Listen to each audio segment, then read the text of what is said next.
Não, não há, porque grande és tu, não há outro igual a ti, não há outro igual. Então aplauda, porque não há mesmo. Aplauda Ele, porque não há outro. Aleluia. Louvado seja o nome dEle, Jesus Cristo de Nazaré. Amém. Quantos estão alegres nessa noite?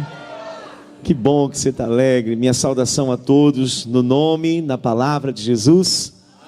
Pode tomar o teu lugar, queridos, adorando a Deus, com muita alegria. O Senhor nos colocou no melhor lugar nessa noite. Amém? E tem uma palavra, ainda mais uma palavra ao nosso coração. Ô igreja de palavra, né, irmão? É muita palavra, né, irmão? Glória a Deus. E nessa noite quero deixar algo ao coração dos irmãos, que está no livro de Atos dos Apóstolos.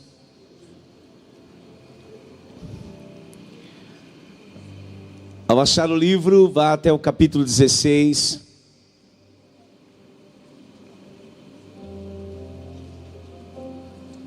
E quando encontrar o capítulo 16, vá até o versículo 11.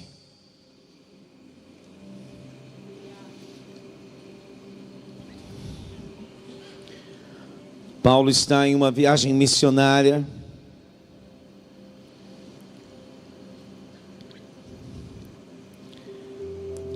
E nesse contexto que nós vamos ler, o relato será acerca do nascimento da igreja na cidade de Filipos, uma cidade da Macedônia. E essa igreja vai vingar, vai crescer.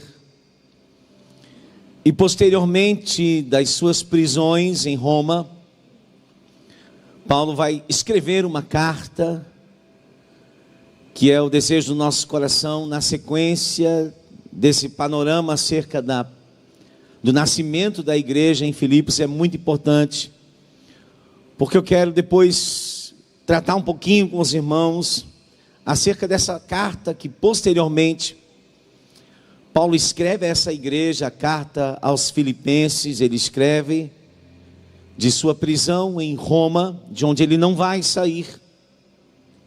E ele escreve uma carta a essa igreja, que nasce em uma prisão, e sua última comunicação com essa igreja em uma prisão.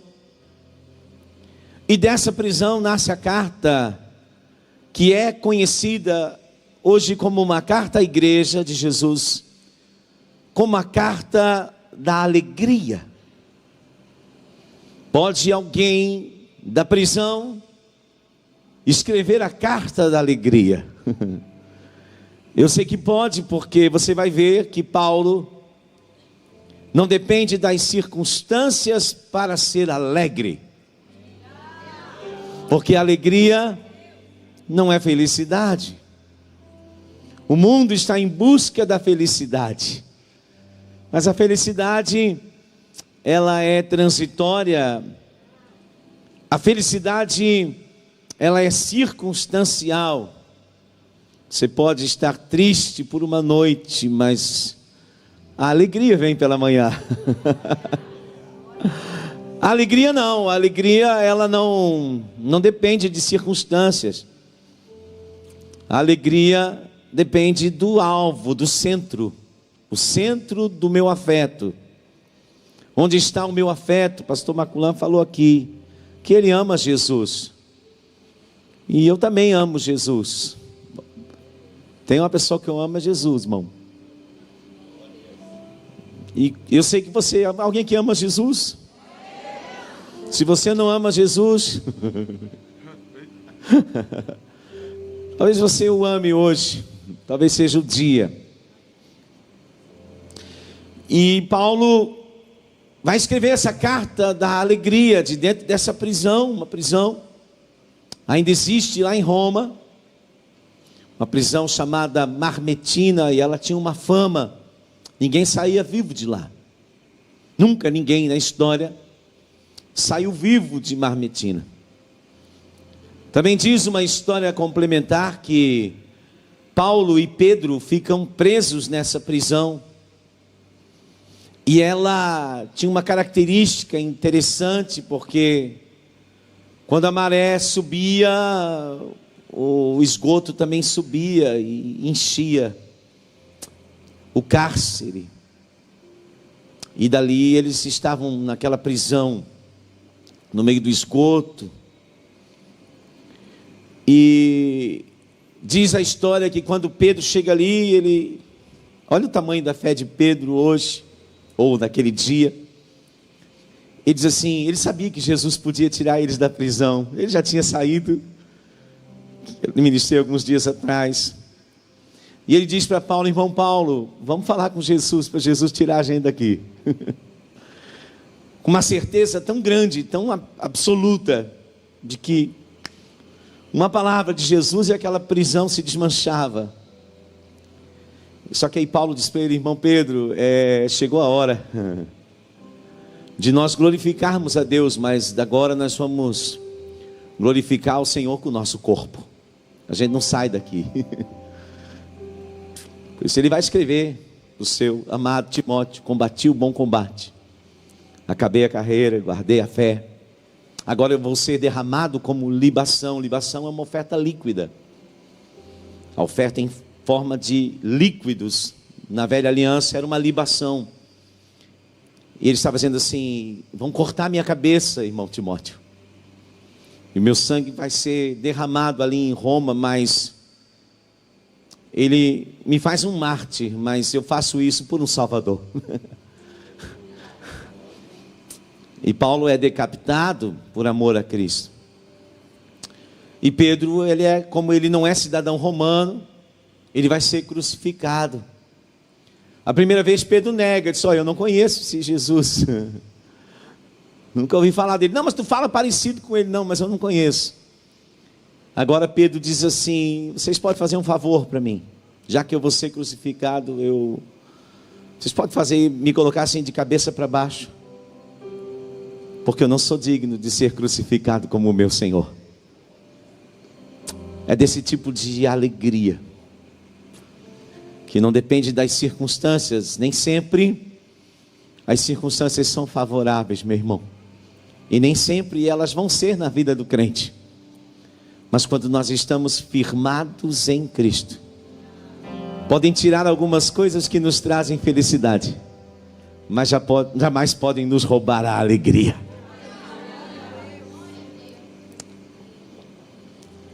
Paulo chega em Filipos, versículo 11. Quem trouxe a Bíblia para a gente caminhar junto, nós vamos expor esse texto e ver Paulo ao vivo vencendo alguns inimigos da verdadeira alegria. E eles chegam navegando de Troade, seguimos em direitura a Samotrácia. Lucas está narrando. No dia seguinte, a Neápolis, e dali a Filipos, cidade da Macedônia, primeira do distrito e colônia. Essa cidade se orgulhava, como Lucas trata ela como colônia, é que ela é uma cópia, ela tem um orgulho de ser uma mini cópia da sede do império, que é Roma. E você vai entender por que Lucas narra isso ao longo da história, no acontecimento com Paulo e Silas. Você vai entender por que isso é importante. Versículo 13. No sábado, era costume, onde eles chegavam, se dirigirem a uma sinagoga, para ali no momento da leitura do texto sagrado, exporem, mediante a oportunidade, exporem o cumprimento desse texto na pessoa de Cristo. Eles tinham a Torá, eles tinham os profetas, eles tinham os salmos, os cânticos, e na leitura do dia, então, mediante uma oportunidade, eles exporiam que Jesus, o Nazareno, nascido em Belém, criado em Nazaré, crucificado em Jerusalém, por mão dos romanos, por força dos judeus, era o Messias, era o Cristo. Esse era o alvo.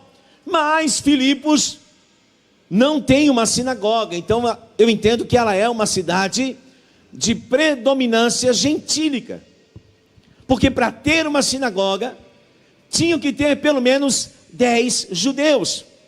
Não se podia instituir uma sinagoga em um lugar, se não houvessem 10 judeus. Então, como não tem, a coisa mais importante para eles a se fazer, e a coisa mais importante para um crente em qualquer lugar que ele chegue, em qualquer lugar que ele se estabeleça, em qualquer lugar que ele chegue de viagem, em qualquer casa que ele se hospede, em qualquer cidade que ele visite, é encontrar um lugar para a oração. Eles não procuram uma sala para abrir uma igreja. Eles não procuram uma loja que fechou para abrir uma sala. Não era assim que nasciam as igrejas. Eles procuram um lugar para oração. Eles vão orar. Eu vejo um tempo muito bom, e isso é maravilhoso, em que uma vez que conhecemos Jesus, nasce um interesse muito grande, queridos. O que eu vou fazer no reino de Deus? Qual a minha função, pastor? Eu estou parado. Vamos ler o 13 de novo? Pastor, estou parado, meu ministério está parado, meu propósito está parado. Deixa eu fazer uma pergunta para você. Você já encontrou lugar para oração? Quem não fica parado, irmão? Ah, mas eu não tenho um lugar para pregar. Então encontra um lugar para orar. Ah, mas eu não tenho um lugar para profetizar. Então encontra um lugar para orar. Ah, mas eu não tenho um lugar para cantar. Então encontra um lugar para orar. Daqui a pouco você vai arrumar um lugar para cantar. Eu entendo, queridos, que a necessidade, porque aqui é interessante, porque eles vão junto ao rio. Olha lá, no sábado, saímos da cidade para junto do rio. A cidade, o costume das cidades é sempre nascer no entorno de um rio. Você vai lá no centro, né? Lá na beira, pertinho do ferry-boat, tem a praça, tem o rio, tem a igreja mais antiga, que já tem mais de 200 anos, que é a primeira matriz de Itajaí. E a cidade começa a brotar naquele entorno, porque o rio é fonte de água, de transporte, de importação, de exportação. Tudo que vinha aí chega por um rio. E a igreja de Jesus, ela também precisa de um rio. Tudo que nós precisamos, irmão, é um lugar de oração na beira de um rio. E quando eu leio a palavra assim, que há um rio cujas correntes alegram a cidade de Deus. Não se preocupe com o teu chamado, não se preocupe muito com os dons que você tem ou que você vai ter, não se preocupe muito em como aplicá-los ou não. Procure um lugar para a oração. E se você encontrar um lugar para a oração, você vai ver ao longo dessa história, irmão, deixa o resto com Deus e com o diabo. O diabo vai te incomodar e Deus vai te livrar, e o teu propósito vai se cumprir. Aleluia! Crente não precisa se preocupar com o propósito, irmão. Vou falar. Crente precisa se preocupar com um lugar de oração. As guerras vão lá te achar. As lutas vão lá visitar você também. Mas as vitórias também chegarão lá. É lá, irmão. É descanso. O lugar da oração é sábado, é o dia do descanso. É assim? Que dia é hoje? Sábado. Ó, os crentes que vêm do santificado já sabem. Que dia é hoje? Sábado. E amanhã? Sábado. E depois de amanhã? Sábado. E depois da manhã? Sábado. E que dia de culto aqui? Sábado. E o outro culto? Sábado. E o culto de manhã? Sábado. Pronto. Não tem sextou para crente. Tem sábado. Amém, irmão? Porque as misericórdias do Senhor se renovam dia a dia. E o escritor aos Hebreus vai dizer: ainda há um descanso. Não é mais um descanso sabático de um dia da semana, é um descanso sabático daquele que cumpriu o sábado. Jesus disse assim: eu sou o Senhor do sábado. Então, se sábado for o teu dia, Jesus vai ser o Senhor do teu dia. Esse é o descanso. Quer começar o dia descansando? Dorme um pouco menos e ora um pouco mais. Talvez você tenha que lavar o rosto um pouco durante o dia, mas o inimigo não vai poder roubar a tua alegria. Aleluia! Glória a Deus! E assentados falamos às mulheres que para ali tinham concorrido.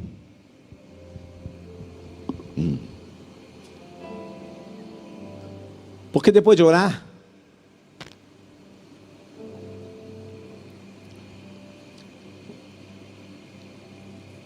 a coisa mais natural que vai acontecer para você, se você orar, é pregar. Eu não sei se as mulheres, diz o costume que elas se reuniam para lavar a roupa na pedra. Eu não sei. Eu sei que elas estavam ali. E elas estavam ali e os irmãos estavam ali orando e falando das coisas de Deus. E elas ouviram.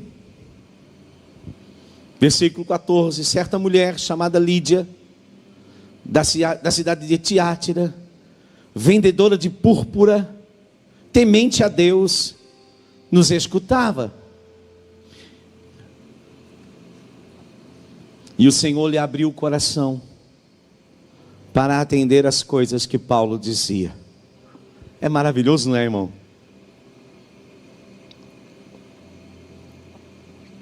Irmão, eu sou um problema.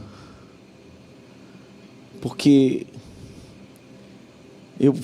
agora eu fiz 30 anos de casado, mas quando eu fiz 25, eu programei, organizei e levei minha mulher para fazer um cruzeiro. Chique, né? Porque assim, eles passam uma coisa chique, né, pastor? Navio, uau! E beleza, irmão. De tarde, ela ia descansar um pouquinho, e eu pegava minha Bíblia, ia lá para o restaurante, pegava um cafezinho, sentava lá, e ficava lá. Cabo de alguns dias, irmão, tinha uma célula.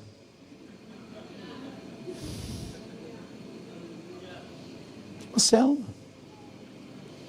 Isso aqui que está acontecendo com essa mulher aconteceu exatamente. Eu estou falando de Jesus para um casal. E tem uma senhora numa mesa assim, uma senhorinha sozinha. Irmão, eu não sei, mas essas coisas me arrepiam. Ela olha assim e diz assim: desculpa, eu não quero ser indelicada, mas eu não pude deixar de ouvir. Eu poderia sentar aí na mesa com vocês? Irmão, é a minha experiência, conta a tua. É natural, irmão. Se você ama Jesus, se você tiver uma vida de oração, vai ser perceptível as pessoas que você... Eu lembro, eu já contei aqui, a forma que você vai pregar não importa. Uma das pregações que mais impactou a minha casa foi da irmã Nina. A irmã Nina morava ali na Stefano, e eu morava também na Stefano José Vanoli. E minha mãe foi visitar uma igreja porque eu estava doente. E a irmã Nina foi lá e visitou minha mãe. E a gente não era crente, minha mãe não era crente, meu pai não era crente, ninguém era crente. A irmã Nina não tinha muita coisa, irmã, na vida. Uma vida muito simples. E a irmã Nina tinha eu nunca vou esquecer, um aparelhinho de toca-disco, da Philips, eu acho que era. E ele era uma maletinha. E abria aquela maleta assim, a tampa era as caixas de som. Vocês estão 50 para cima, aqueles que estão fazendo assim. E ela pega a coisa mais cara, eu acho que ela tinha dentro de casa, irmão, depois da geladeira e do fogão. E ela pega e leva lá para casa da minha mãe com um punhado de disco debaixo do braço. E foi a pregação dela. E ela foi para casa e deixou aquele aparelho lá. Era uma coisa mais cara, talvez, que ela tinha dentro de casa. E foi a pregação dela. E você acha que Deus esquece, irmão? 40 anos depois eu estou aqui no material de construção e eu olho e eu sou bom de memória. Está lá o filho dela, que era um menininho. Eu digo, eu conheço a sua mãe. A sua mãe pregou na minha casa. Mas a mãe dele não pregava. Como não pregava, irmão? Ela pegou um toca-disco que ela tinha com alguns discos e botou lá para a gente ser impregnado pela mensagem cantada. E eu lembro que a primeira música que eu ouvi, isso devia ser lá pelos idos de 1982, 83. Faz tempo, né, irmão? Quase que eu estou velho. E eu lembro a música. E olha o que diz a música. Eu acho que o pastor, que era o pai da cantora, que compôs a música, ele estava inspirado aos Filipenses. E a música dizia assim, olha que coisa linda. Um sorriso bem alegre, uma voz sempre a cantar, todo dia e toda hora. Em mim você vai encontrar. Me perguntam por que sou feliz e por que vivo alegre assim. A minha felicidade é alguém que vive em mim. A minha felicidade é alguém que vive em mim. E o refrão era simples. É Jesus, minha paz, minha alegria, que me faz viver assim. Olha aí, irmão, viu? É Jesus, minha paz, minha alegria, que me faz.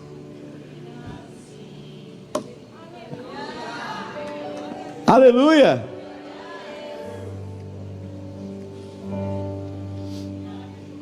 Temente a Deus, mas não sabia como fazer. Temente a Deus, mas não sabia o que fazer. Temente a... Sabe o que Lídia era, irmão? Nós estamos no 14. Eu vou falar para você quem era Lídia. Quem quer saber quem era Lídia? Primeiro, ela é a primeira crente da Europa. Ela vai ser a primeira crente do continente europeu. Mas, segundo a doutrina de Jesus, eu vou dizer para você quem era a Lídia. A Lídia, não, primeiro eu vou dizer o que Lídia não era. Amém? Primeira coisa que Lídia não era uma dracma perdida.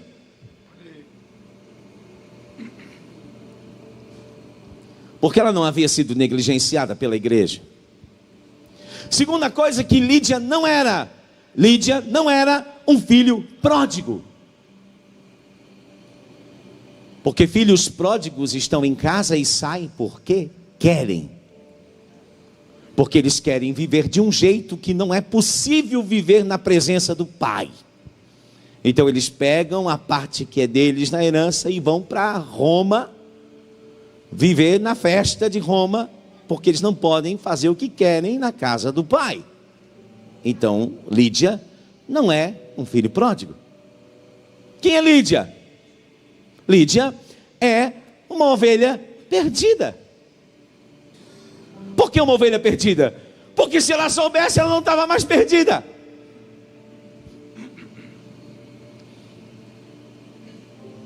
Perdido é alguém que quer achar, mas não consegue. Perdido é alguém que quer encontrar, mas não tem força.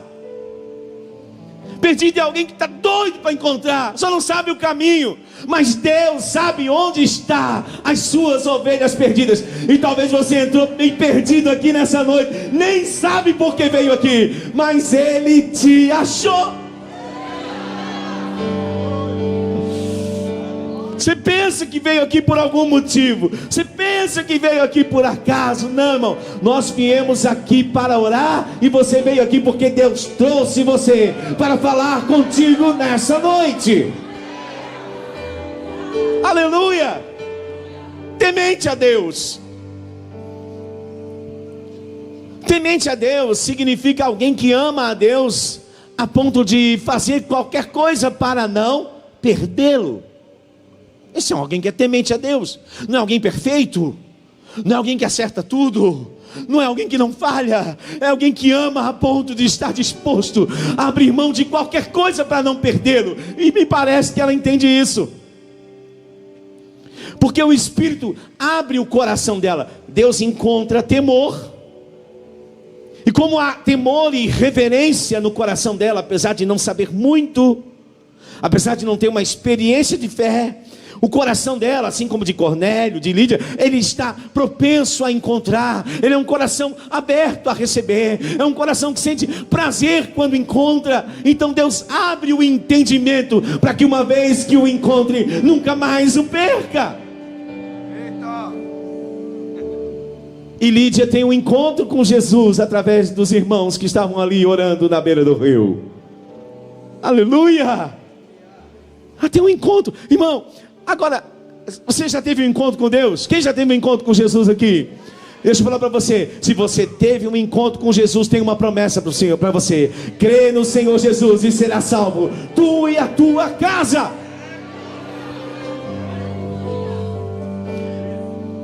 Mas observa que ele vai dizer mais para frente: não é tenha fé no Senhor Jesus, não, crê. Mas pastor, não é a mesma coisa? De jeito nenhum. Tem gente que tem fé, mas não crê. Como é que pode, pastor? Sim, tem fé, acredita, não duvida, não questiona a palavra, não questiona o evangelho, mas não crê. E o que diferencia ter fé de crer? É uma boa pergunta, não? Então faz. Fé é substância. A Bíblia diz que a fé vem pelo ouvir. Quanto mais eu ouço, mais a substância vai sendo gerada dentro de mim.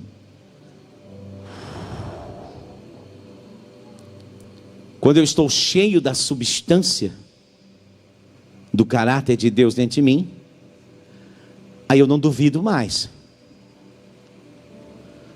Eu tinha um amigo que ele sempre dizia assim, pregador: Leandro, Deus é assim, quem conhece, confia. Então eu vou conhecendo, e quanto mais eu conheço, mais eu confio. E qual é a prova de que eu confio? É uma boa pergunta, não? A prova de que eu confio é que agora a minha fé pode ser vista. Tem gente que diz que a fé não pode ser vista. A fé pode ser vista. Tem um homem paralítico, Jesus está pregando em Cafarnaum, a casa está lotada, ninguém deixa ele entrar, está todo mundo na fila, vai para a fila. Eles: não, nosso amigo, nós dissemos para ele que se nós fôssemos lá com ele, ele ia voltar para casa andando, e nós não vamos voltar com ele do mesmo jeito. Aí eles começam a olhar: eu gosto de gente que lidera assim, irmão. Ao invés de ficar reclamando do problema, fica procurando uma solução. Que coisa boa. Você gosta de andar com gente assim, não? Não. Como é que a gente pode resolver? Tem um jeito, tem uma maneira. E eles olham, irmão, tem um telhado. E eles só erguem aquele paralítico no telhado. E eles andam, é difícil, irmão, mas tem jeito. E eles abrem, irmão, o telhado da casa, exatamente onde Jesus está. E desce o paralítico. A primeira reação de Jesus diz assim, ó: e vendo-lhes a fé. Deu para ver. Então a prova de que eu adquiri a substância da fé é que agora eu vou agir de acordo com ela. Se eu não ajo de acordo com o que eu creio, eu posso dizer que acredito, mas eu ainda não tenho fé. O que você pode fazer com aquilo que Deus já prometeu para você? O que está ao seu alcance? Pastor, eu só posso orar. Então ora, abençoado. Ora. Faz o que você pode. E deixa o sobrenatural com Jesus. É a prova da fé. Então agora é crer. Quando eu entro em ação, agora eu estou crendo. Então, crê no Senhor Jesus. Ou seja, não apenas acredite, viva de acordo com essa fé. E vai ser salvo, tu e a tua casa. Noé é justificado por isso. Deus disse para ele: vou destruir tudo. Me arrependo de haver criado o homem. Tu vai construir um barco para salvar tu e a tua casa. E vou mandar os animais, vão entrar lá. Porque eu vou destruir a terra, vou mandar o dilúvio. Noé creu. Creu ou não creu? Como é que eu sei que Noé creu? Porque ele construiu o barco.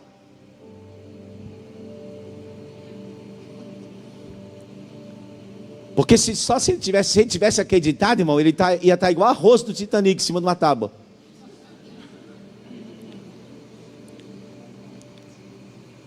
Mas ele creu. E ele teve que cortar madeira. Não veio madeira pronta, irmão. Pastor Maculã, o senhor foi marceneiro, não veio madeira plainada. Não veio as tábuas de MDF, agora é MDF. Oh, pastor, não tinha a parafusadeira. Oh, a furadeira era aquela de corda aqui, ó. Não veio umas latas assim de cola, não. Tinha que misturar petróleo com lama, com cinza de vulcão, coisa, para fechar. Porque o milagre de Deus não vai poupar você do processo, irmão, que você tem que viver. Deus quer que a tua fé se transforme em crença. E para isso você vai ter que fazer aquilo que Deus colocar na tua mão para fazer. Então não tem sinagoga, mas tem um rio. Você está entendendo? Tudo que você tem que fazer é buscar um lugar para estar com Ele. Aleluia. Versículo 15: depois de ser batizada, ela e toda a sua casa. Você crê, irmão? Eu creio, vai ter batismo. Toda a tua casa vai ser batizada. Quem aqui crê? Reinhard Bonk foi um dos maiores missionários da nossa geração. Ele dizia: você pode orar 23 horas por dia e estar cheio, mas cheio do Espírito Santo. Se você não usar a 24ª para sair e pregar, nada vai acontecer. Eita. Porque se essa oração não gerar crença, ação, nada vai acontecer. Como é que faço, pastor, para pregar na minha casa? Não fique enchendo a paciência deles, irmão. Não. Primeira coisa para você pregar para sua família é crer. Se você crer, você vive de acordo com essa fé. Mau testemunho é o maior inimigo de ganhar a família para Jesus. Muita gente não ganhou a família para Jesus ainda porque não crê em Jesus. E como é que eu sei que não crê? Não vive de acordo com a fé. A minha mãe levou 10 anos para ganhar o meu pai para Jesus. 10 anos. Sabe por quê? Tocava o terror. ficou crente, irmão, mas crente, já tocou. Meu pai não era crente, mas meu pai, ele decidia ser feliz, não ter razão. Então a primeira coisa, ela já chutou a televisão da casa, não deixava ter televisão em casa. Ela era daquela assim, irmão, sabe? E meu pai dizia, acho que a comida me fez mal, não senti muito bem. Também não ora, não lê uma Bíblia, não faz um jejum. Pegava no pé dele, perseguia ele, invocava com ele, irmão. E meu pai odiava a igreja. Aí eu odiava que meu pai ia na igreja. Porque meu pai ia na igreja e ele voltava só criticando a igreja, e falando mal dos irmãos, e falando mal da igreja, mal da cadeira, e eu não gostava que o meu pai ia na igreja, porque o culto era bom depois, quando meu pai ia. Mas eu queria que meu pai fosse salvo. E tinha uma promessa para minha avó que meu pai ia ser salvo. E ela creu no Senhor Jesus, e ela vivia, então vai acontecer. E minha mãe tocava terror, irmão. Mas é porque ela não era batizada no Espírito Santo. E ela levou muito tempo para ser batizada no Espírito Santo. E a minha irmã tinha uma doença que ela, qualquer coisa que ela se machucasse, que ela caía, ela não voltava. Agora a gente sabe que chama de crise do afino, né? Mas ela não respirava mais. E a minha mãe saía pela rua com aquela menina, irmão, apavorado, todo mundo ficava desesperado. Meu pai viajava e ela saía gritando para alguém acudir. A menina não voltava a respirar, e roxo, vai morrer, e o sério, e coisa. Até que um dia, eu nunca vou esquecer, porque minha mãe me levou junto com ela. A minha irmã caiu, irmão, e apagou. E começou a ficar roxa assim diante dos meus olhos. E aquela vez, pastor, minha mãe não correu para a rua, minha mãe não chamou vizinho, minha mãe não fez nada. Ela dobrou o joelho, me botou de joelho de frente dela, ela orando e eu assim, ó. E a guria ficando roxa. E ela orando. E ela começou a adorar a Deus. E começou a orar, e a guria ficando roxa, irmão. E eu não orava não, eu olhava a menina. A guria estava ficando roxa, não respirava. Eu era 6 anos mais velho que ela. E daqui a pouco a minha mãe foi batizada no Espírito Santo. E quando ela foi batizada no Espírito Santo, ela largou do pé do meu pai. Sim, irmão. Meu pai era bravo. Carro na garagem. A nossa igreja ficava a 6 quilômetros de casa. E ele deixava a gente ir a pé, irmão. A pé. Eu já era músico, instrumento aqui na mão, ó, case aqui, ó, carregando case pesado. E ele ficava em casa. Ah, não vou televisão, também tu vai de pé. E a gente ia a pé. Minha mãe depois grávida, de novo. Eu lembro da minha mãe andando até a Rua Brusque, irmão, de São Vicente até a Rua Brusque a pé, voltando. Ela nunca desanimou com a igreja. Você sabe que aqueles irmãos passavam assim de carro por ela e não davam carona, irmão? Aí minha mãe nunca se magoou com a igreja. Glória a Deus. Mas era triste, irmão. Os irmãos passavam de carro, irmão, não dava carona para uma mulher grávida com um menininho, uma menininha do lado. Não dava carona, e ela nunca ficou magoada, nunca deixou de congregar. Minha mãe congregou até o último culto que ela pôde ir na vida. Serviu aquela igreja com amor, nunca ficou magoada. Aí um dia, eu já tinha contado, que eu sou bom de memória, irmão, e eu nunca vou esquecer. O meu pai já tinha participado, irmão, de 55 batismos. Eu contei 55 batismos, pastor, antes. E meu pai lá. Aí um dia, chega um irmão da igreja que tem um ministério maravilhoso. E ele comprou uma daquelas mini furgão Towner, né? Aqueles carrinhos assim. E ele buscava as pessoas na igreja, ele levava as pessoas para a igreja. E ficou amigo do meu pai. E meu pai gostava dele demais. E ele passava lá, Waldemar, vamos comigo. E o pai não conseguia dizer não para aquele homem.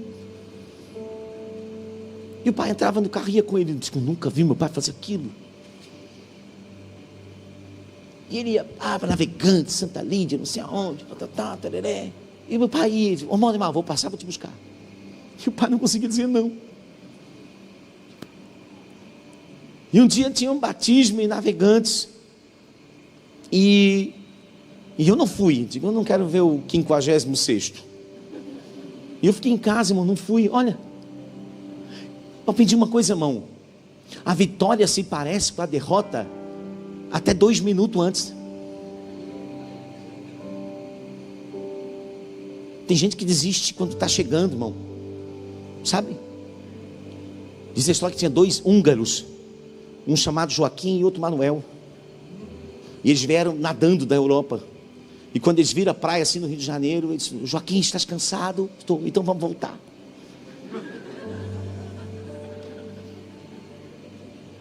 Tem crente que está chegando, irmão. É para você rir, para não chorar. Amém? Fala aí para alguém perto de você. Não desiste agora, está quase chegando, irmão. Está quase chegando a tua vitória. Talvez seja hoje. Não para hoje, irmão. Não sai do rio. Não sai do lugar de oração. Fica lá.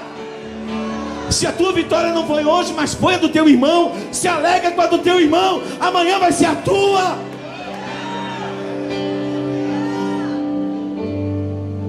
Aleluia. E aí? Meu pai chega cabelinho molhado em casa, irmão, batizado para a glória de Deus, salvo. Aleluia, e partiu com Jesus, até partir com Jesus, firme na fé. Jesus levou rápido, porque ele era meio teimoso.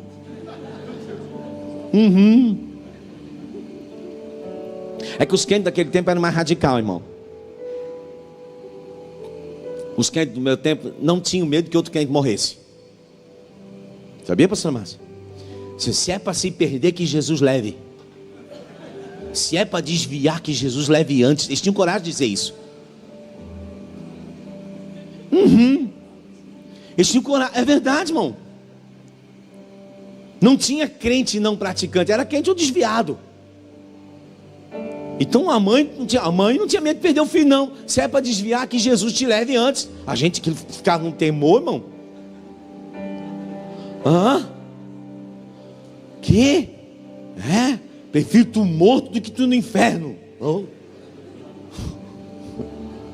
Os crentes eram assim, irmão. Era radical nesse tempo. E é verdade. Agora a gente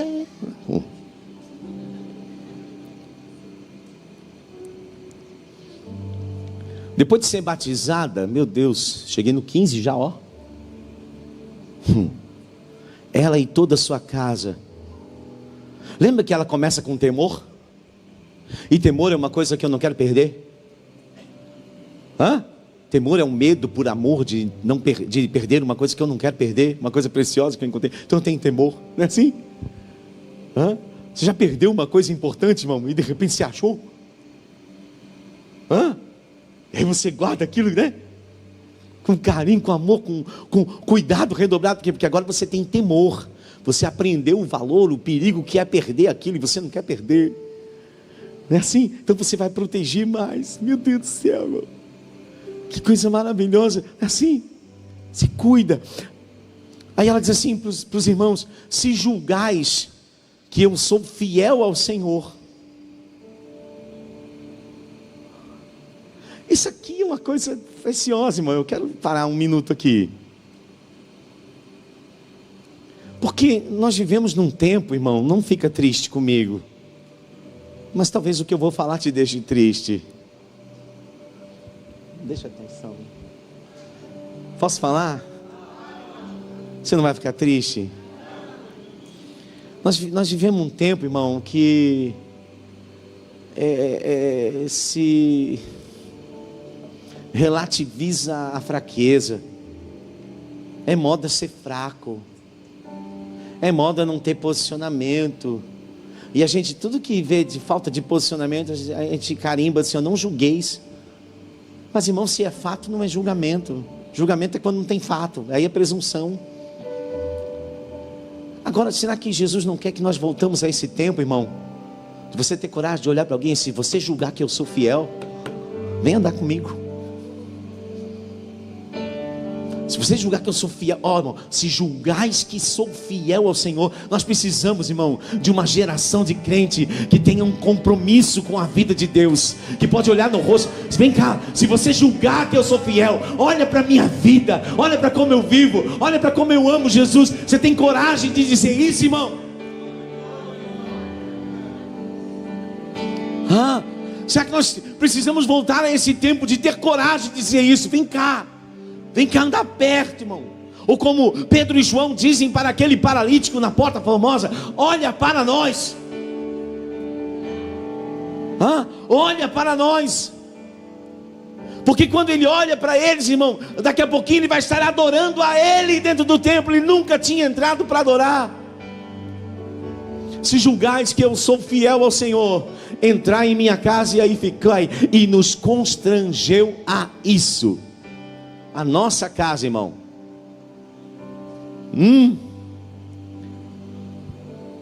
Será que se eu levar alguém para minha casa, vai encontrar uma casa de crente?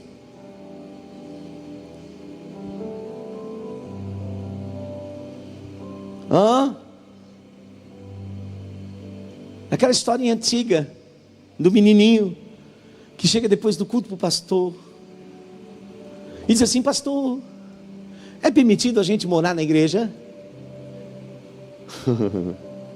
Aí o pastor diz assim: por quê? É que aqui na igreja meu pai é tão bom. Aqui na igreja meu pai não fala palavrão. Aqui na igreja meu pai... Será que as pessoas podem ir na minha casa? Será que as pessoas podem ir na tua casa? E vão encontrar uma casa de crente? Eu não estou... Irmão, é para a gente refletir e alinhar. Amém? Então eu volto para casa, porque às vezes eu estou orando pela conversão de alguém. Eu estou orando para que Deus faça uma obra na vida de alguém. Eu estou orando para que alguma coisa aconteça na minha casa, mas eu estou fazendo com que o ambiente da minha casa pareça o céu. Porque se ele parecer o céu, irmão, então... Mas será que em alguns momentos a minha casa não está parecendo um inferno? Eu não estou dizendo que nós não passamos por momentos difíceis. Não estou dizendo que a gente não passa por dificuldades, mas é a dificuldade que revela. É a pressão que revela o interior, irmão. É a pressão, nós somos pressionados, nós somos provados, mas é a pressão. Eu gosto de ver gente sob pressão, irmão. Nada como uma boa pressão para revelar com quem nós estamos lidando de verdade. Não é verdade, irmão? O único jeito de você ver o que tem dentro do vaso, irmão, é você honrando ou tropeçando. E quando alguém tropeça em você, o que sai do vaso, irmão? Quando alguém pisa no teu pé, o que sai do vaso? Quando alguém bate no teu calo, o que sai do vaso? É vaso para honra? Ô pastor, já acabou o santificáveis, volta. Mas é isso, irmão. Terminamos a fase 1 desse momento do nascimento da igreja em Filipos. Amém? É a primeira casa. Agora eles já têm uma casa para ser casa de oração. Aleluia! Tem uma casa de oração naquela cidade. Glória a Deus. Segunda fase. Você vai lidar, irmão, agora com regência.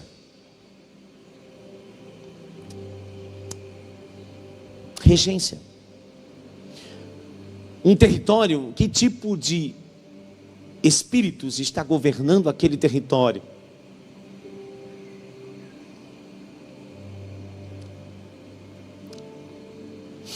Versículo 16. Aconteceu que indo nós para o lugar de oração. Você viu?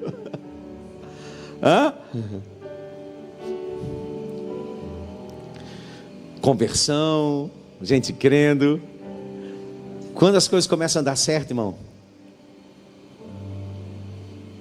Nem sempre nós vamos ser tentados por perseguição.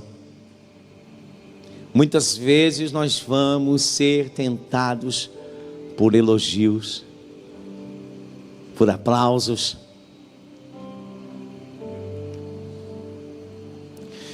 Aconteceu que, indo nós para o lugar de oração, nos saiu ao encontro uma jovem possessa de espírito adivinhador,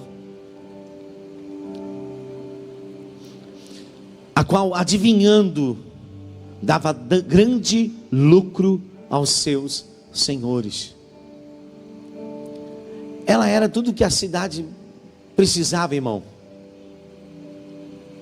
Alguém queria saber algo sobre o futuro, pagava a consulta e ela dizia. A mulher ficava grávida, queria saber se era menino ou menina, ia lá, pagava uma consulta e ela dizia. Alguém queria saber se ia casar nesse ano, ou no ano que vem, ou no outro ano, ia lá, pagava a consulta e ela dizia. E aquele poder espiritual dominava aquela cidade, gerando uma fonte de lucro. Poder espiritual para objetivo de lucro. Essa é a forma que esse demônio está agindo. E quando chega Paulo e os outros que estavam com ele, o diabo, nós não podemos detê-los, junte-se a eles. Não é assim? Você não pode detê-los, junte-se a eles. Seguindo a Paulo e a nós, clamava dizendo: estes homens são servos do Deus Altíssimo e nos anunciam o caminho da salvação. E sabe o que eu tenho a dizer sobre isso, irmão? Tudo verdade. Era verdade ou não era? Ela estava certa. Como sempre, o problema era a fonte. E sabe o que eu vejo o perigo aqui, irmão?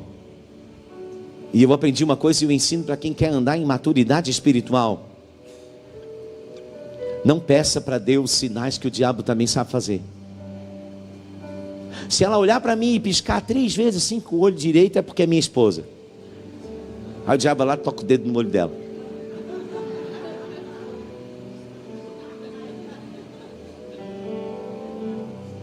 Não peça para Deus sinais que o diabo também sabe fazer, porque ele oferece coisa boa. Pastor, olha aqui a oportunidade, pastor.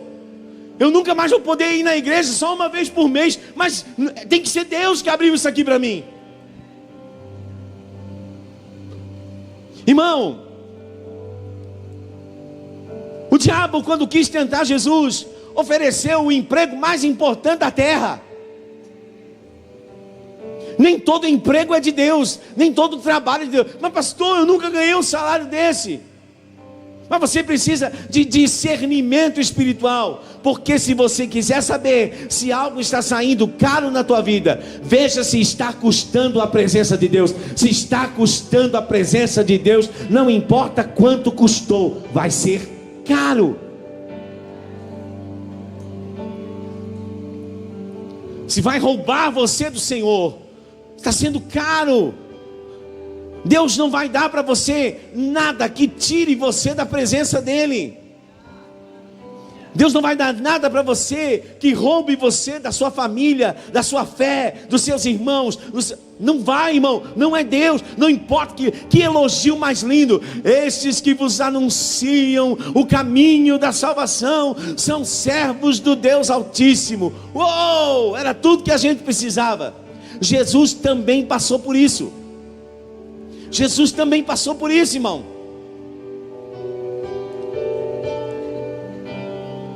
Quando o diabo diz assim: se tu és o filho de Deus, lança-te daqui, lá no pináculo do templo, porque está escrito que aos seus anjos dará ordem a teu respeito, para que não tropeces com o pé em pedra. Sabe o que ele está dizendo? Se tu pular daqui e os anjos te pegar no colo, você não precisa ir para a cruz. Todo mundo vai crer. Imagina, ele pulando e os anjos pegando ele, irmão. Precisa mais do que isso? É tipo o Superman pegando a Lois Lane assim. Imagina, uau, é o Superman. Irmão, se os anjos pegam ele, irmão, ele não precisava mais da cruz, todo mundo ia crer.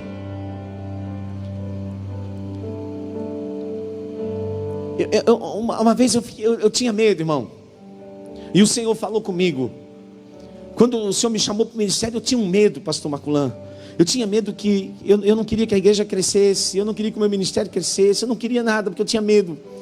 Eu tinha medo, eu via algumas coisas, eu digo, eu tenho medo de me perder aí, eu tenho medo de deixar o Senhor, eu tenho medo de me empolgar demais, eu tenho medo. E um dia, irmão, eu estava orando na igreja, esperando um grupo de pastores, nós íamos ter um tempo de oração na igreja. E eu estava assim, atrás da cabine de som ali, orando, irmão, e com a minha velha Bíblia na mão. E o Senhor Jesus falou comigo naquela noite, no início da madrugada, naquele lugar, eu nunca vou esquecer. E quando o Senhor Deus fala com você, irmão, Ele vai falar com você por dentro da palavra. Quando Ele falar com você, quando Ele der um sinal, vai fechar com a palavra. Nunca vai fugir da palavra de Deus. E assim, eu não tenho problema que você fique conhecido. Eu não tenho problema que o teu ministério cresça. Quando Jesus ressuscita Lázaro, o texto vai dizer de João 11 que o ministério de Jesus toma o auge, a proporção, irmão. Ele se torna tão relevante. Imagina, Jesus era conhecido ali, irmão. Ele era conhecido ali naquela cidade por todo mundo. Ele vivia na casa de Marta, de Maria, de Lázaro. E em Betânia todo mundo conhecia Jesus. E todo mundo sabia que Jesus descansava lá. Todo mundo sabia que Jesus ia naquela casa. E o amigo de Jesus morre e Jesus não vai. Quando vai, o amigo ressuscita, irmão. Se tinha diarinho em Betânia, publicou. Se tinha televisão em Betânia, saiu no jornal Betanial, aquele dia que Jesus ressuscitou Lázaro, irmão. E Jesus se torna conhecido. O problema é que daquele conhecido, eles tomam uma decisão. É necessário que alguém morra para que a gente não perca a nossa nação. Aí Deus disse assim para mim: eu não tenho problema que você fique conhecido, mas se o fato de você ficar conhecido não estiver te levando para a cruz, é porque você está ficando com a glória. E a glória eu não dou para ninguém. Quem está entendendo, irmão? Então tome cuidado com os elogios. Nem toda oferta é boa, nem todo elogio é precioso. Nós temos que pedir ao Senhor discernimento de espírito, irmão, para saber aquilo que está por trás. Se você não se empolgar com os elogios, você também não vai ser morto pelas críticas. Quem está entendendo? A carência de validação, a carência de aprovação. Uma vez eu trabalhei com um pastor, ele era muito engraçadinho, irmão. E ele pregava tal. Aí ele sentava, nossa, e aí, falei bonito. E aí, preguei bonito. Aí no outro, falei bonito. E preguei bonito. E falei bonito, era bonitinho, irmão. Mas não deixa a carência de validação embriagar o teu coração, porque o diabo pode pegar você aqui. O diabo sabia o que estava para acontecer naquela cidade. O diabo sabia da história que iria acontecer através daqueles homens naquela cidade. E ele não começa com perseguição, ele começa com elogio. E aquilo, irmão, quando há discernimento do Espírito e quando há vida de oração, aquilo começa a revolver o estômago de Paulo. E começa a revolver o estômago de Paulo, irmão, e ele começa no Espírito a ficar. E isso se repetia, versículo 18, por muitos dias. Então Paulo, já indignado. Sabe o que é alguém indignado? É alguém ao qual ultrapassaram a dignidade. Foram além daquilo que era digno, foram além daquilo que era justo, irmão. Aí Paulo disse ao Espírito. Não falou para a moça, falou para o Espírito, porque a nossa luta não é contra a carne, contra o sangue.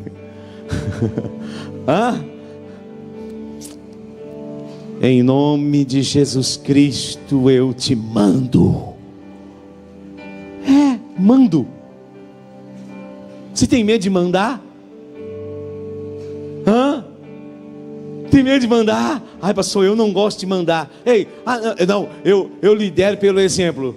Eu estava falando para alguém hoje. Você lidera pelo exemplo e você não dá comando? Você lidera pelo exemplo e você não dá comando? Então fica lavando a louça na frente do teu filho 20 anos para ver se ele vai, pelo teu exemplo, levantar e lavar. Fica 20 anos tirando a louça da mesa na frente do teu filho e vê se ele vai levantar, porque você está dando exemplo. Exemplo e comando, exemplo e comando, exemplo e comando, comando e exemplo. Exemplo gera a validação da autoridade do comando, mas exemplo sem comando não adianta nada. É exemplo e comando. Eu te mando. Com Satanás você não negocia. Com Satanás você não é carinhoso. Com o espírito maligno você não é legal. Eu te mando. Retira-te dela. Aleluia. Você tem autoridade no nome de Jesus aí na tua vida? Tem autoridade no nome de Jesus aí na tua casa? Então com o demônio você não dá entrevista, irmão. Demônio você expulsa.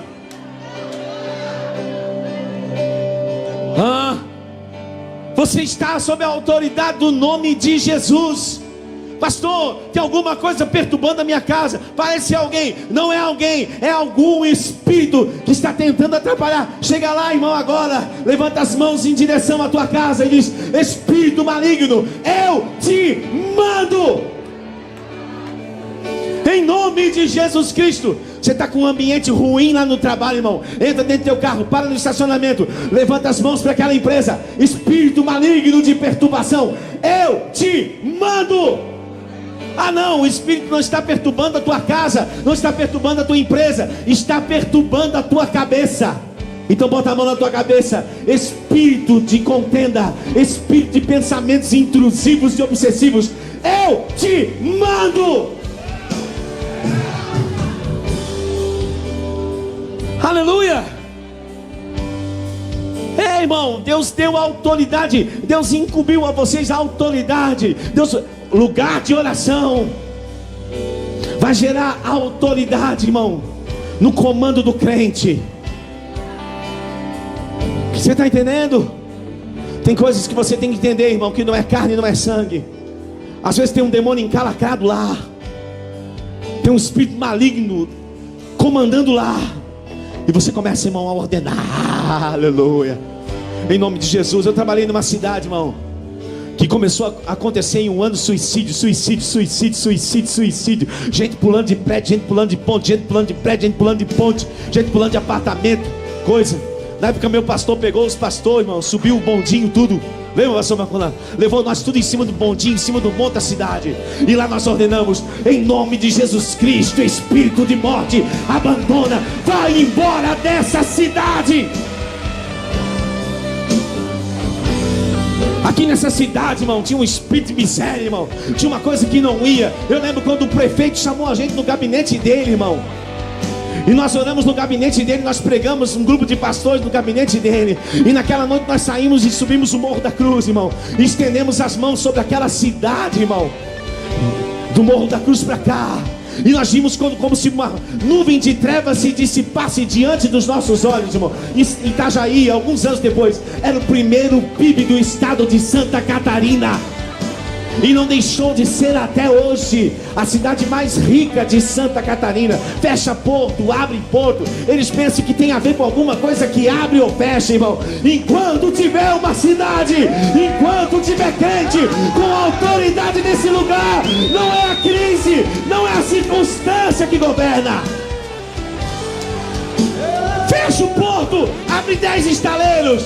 Fecha o estaleiro, abre 10 empresas. É a igreja que tem que se posicionar, irmão. Não se emocione com os elogios. Invista a autoridade que Jesus colocou na sua vida. Resumindo, irmão, eles vão presos, levam uma coça e vão para a cadeia. Eu gosto, irmão, da vida de Paulo. Paulo assim, ó: Paulo, ei, nós vamos te prender. Vão me prender? Vão. Tá bom, eu vou pregar para os guardas. Toda guarda pretoriana ouve o evangelho. Não, Paulo, então nós vamos te dar uma surra. Ah, vocês vão dar uma surra? Vão. Depois da surra nós vamos fazer um culto. Vai ser de tremer. Vai ser de tremer. Não, então Paulo, nós vamos te matar. Oh, vão me matar? Vão. Viver, louco? Morrer é? Hã? É Cristo. Amém? Ou melhor, né? Morrer é lucro, viver é Cristo. Está na mesma. Então Paulo, Mas vão te deixar dentro de uma cela, trancado, fechado. Eu sei, vocês podem me prender aqui, eu estou preso, mas a palavra não está presa. Timóteo está lá pregando, Tito está lá pregando, Lucas está lá pregando. Aleluia!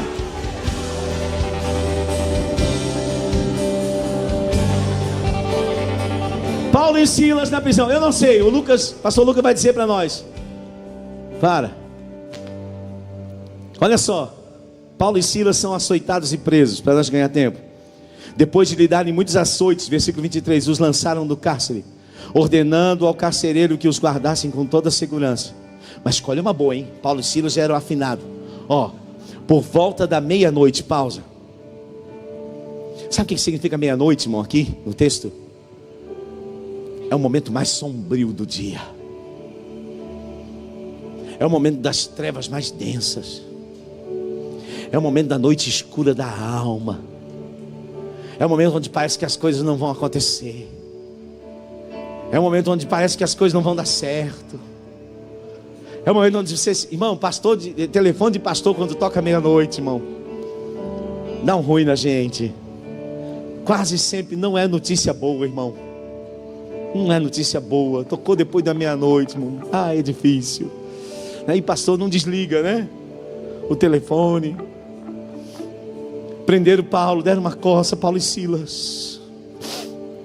Os pés presos no tronco, como se ele já não tivesse machucado, irmão. Por volta da meia-noite, Paulo e Silas, o que eles faziam, irmão? Oravam. Seja na beira do rio, seja na casa de Lídia, seja na prisão. Por isso ele vai escrever a carta da alegria para essa igreja, porque a alegria não pode ser tirada. A gente não pode sair, a gente não pode ir para lá, não pode para cá. O que nós vamos fazer, irmão Silas? Culto, vai ter culto. E eu gosto de uma coisa, irmão, porque aqui eu aprendo algo sobre o culto. Antes de nós cantar, olha aqui, versículo 25. Só tem 2 tipos de pessoas no culto, irmão. Ai, ai, ai. Ai, ai, ai. Olha. Vai mudar tudo hoje, eu vou salvar a tua vida. Ei, só tem 2 tipos, pastora Márcia, de pessoa no culto. Eu vou ler para vocês. Por volta da meia-noite, Paulo e Silas oravam e cantavam louvores a Deus. Primeiro tipo de pessoa. E os demais presos escutavam.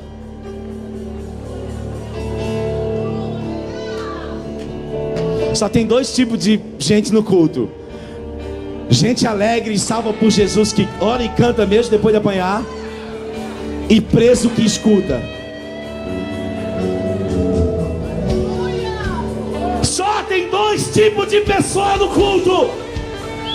E se você é do tipo que está preso, clama ao Senhor Jesus nessa noite, porque a prisão vai tremer e você vai ser livre no nome de Jesus. Eu não sei que hino eles cantavam. Pastor Lucas disse que ouviu.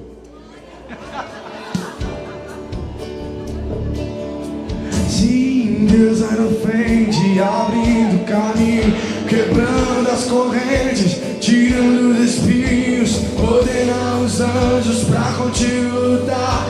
Ele abre as portas pra ninguém mais fechar.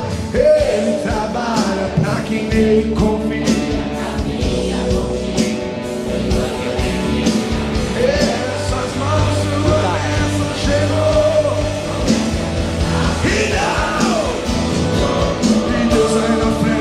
Abrindo caminho, quebrando as correntes, tirando os espinhos, ordenando os anjos pra contigo lutar. Cadê o meu coral? Ele trabalha pra quem ele confia. De noite ou de dia, vai acabar a música. Cadê vocês? Com muito louvor.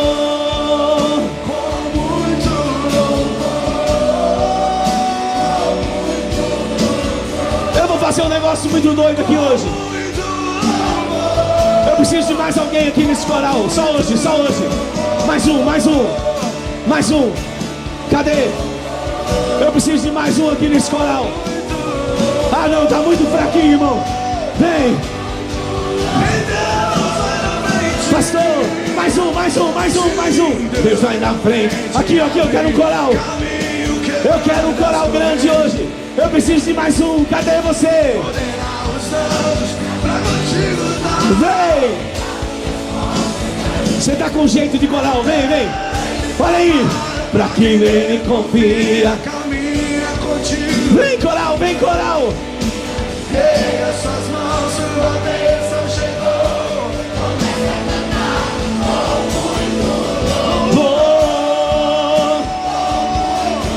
Vem.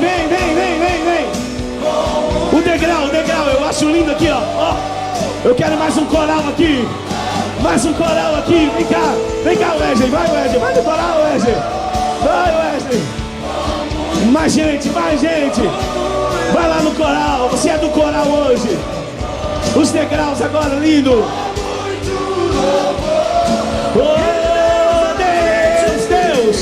Deus vai na frente. É hoje. Ordena aos anjos. Vamos ouvir o coral. Caminha contigo de noite ou de dia. Não tinha instrumentos lá na prisão. Começa a cantar com muito louvor. Não tinha bateria na prisão. Com muito louvor. Não tinha guitarra na prisão. Ô Cris, os pés dele estavam presos, Cris. Como é que lança?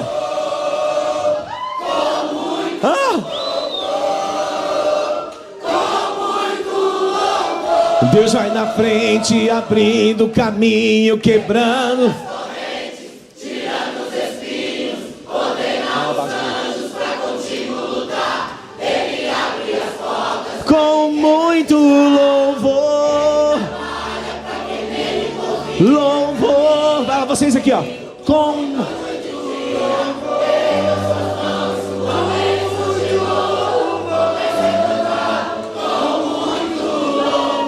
Deus vai na frente.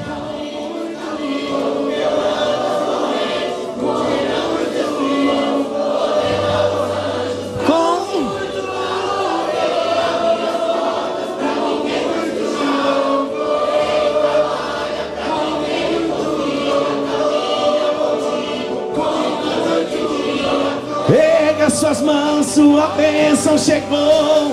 Comece a cantar.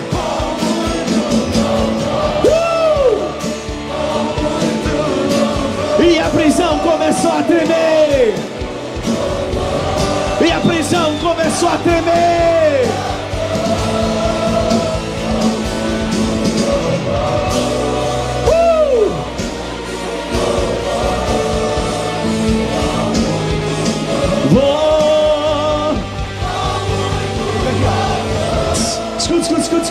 Escuta.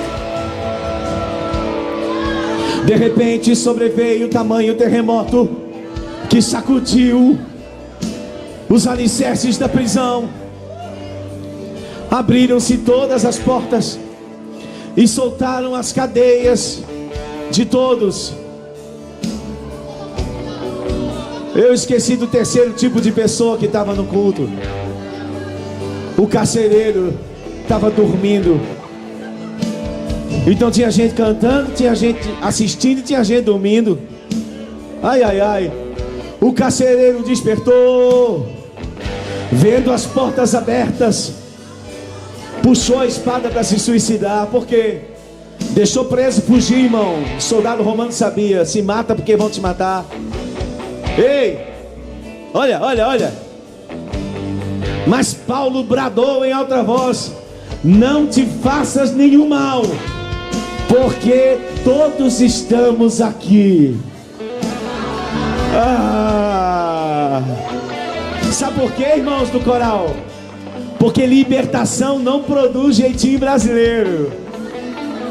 Aleluia. Libertação não muda caráter.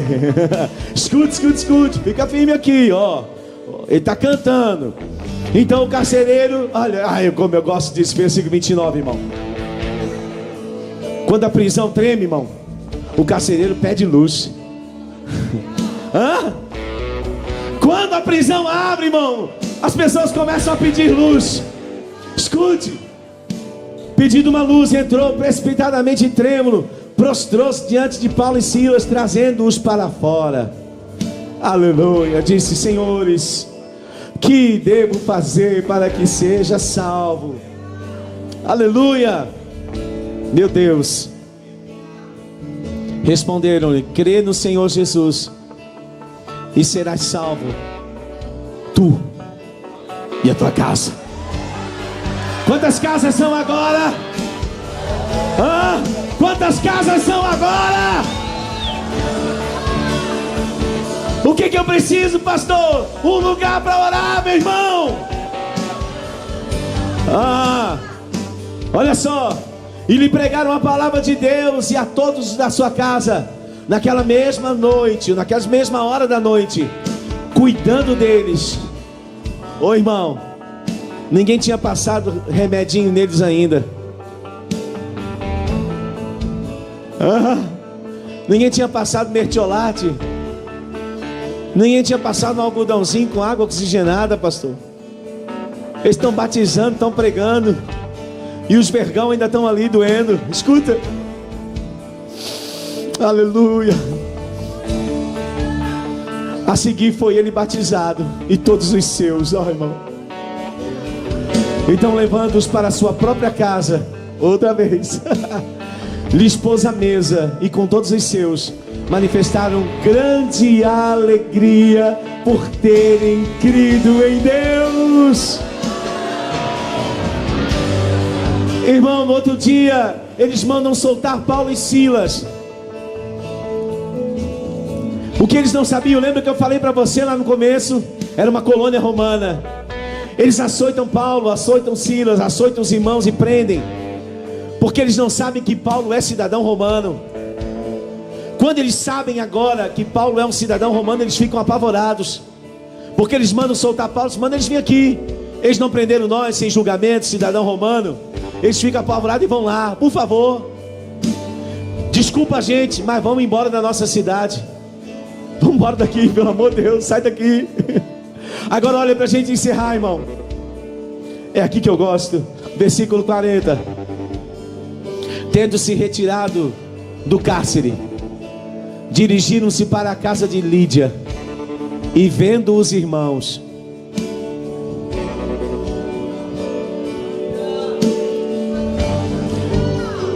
vou mudar um pouquinho. Vendo os irmãos, levaram as suas mágoas. Vendo os irmãos, levaram as suas reclamações. Vendo os irmãos no estacionamento, criticaram. Encontraram os irmãos na rua, falaram mal. Não, irmão. Quem tem a casa salva, irmão, mesmo que esteja com dor, leva conforto. Mesmo que esteja doendo, leva conforto. Mesmo que fizeram mal para você, você não retribui mal, você leva conforto. Aleluia. E Paulo, irmão, vai embora, irmão. E quando essa igreja supre Paulo, cuida de Paulo nas suas distâncias, Paulo manda uma carta para eles outra vez, irmãos. Outra vez. Está lá em Filipenses capítulo 3, assim: outra vez eu vos digo, irmãos, outra vez eu vos digo, e se precisar dizer de novo eu digo: regozijai-vos no Senhor. Deus vai dar.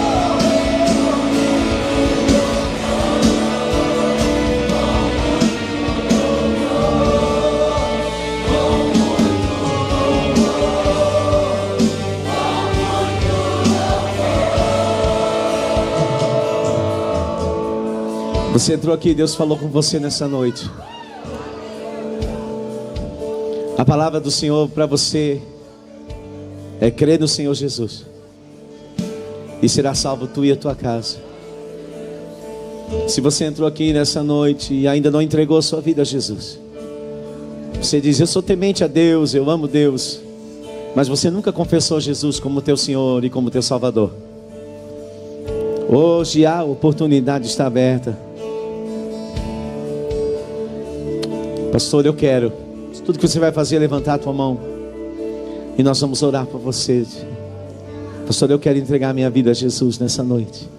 Tem alguém? E nós vamos orar por você. Crê no Senhor Jesus. Você não veio aqui em vão. Há alguém? Alguém que precisa se reconciliar com Jesus. Por algum motivo você se afastou e hoje Deus fala com você. Eu não sei como você chegou aqui, mas se houver alguém, aí, olha aí, acompanhe, irmão. Qualquer pessoa que levantar a mão, por favor, me ajude.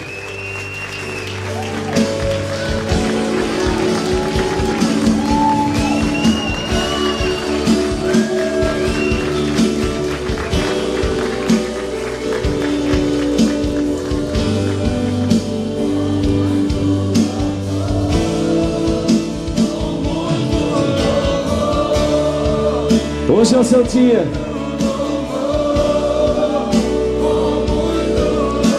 Hoje é o seu dia. Olha aí. Vai na frente, abrindo caminho, Quebrando as correntes, tirando os espinhos, ordena os anjos pra continuar. Ele abre as portas pra ninguém fechar. Ele trabalha.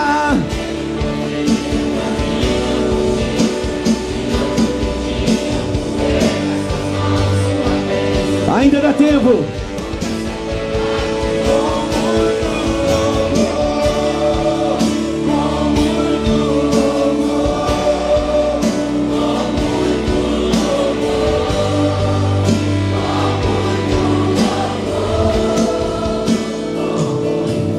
Estenda suas mãos para cá.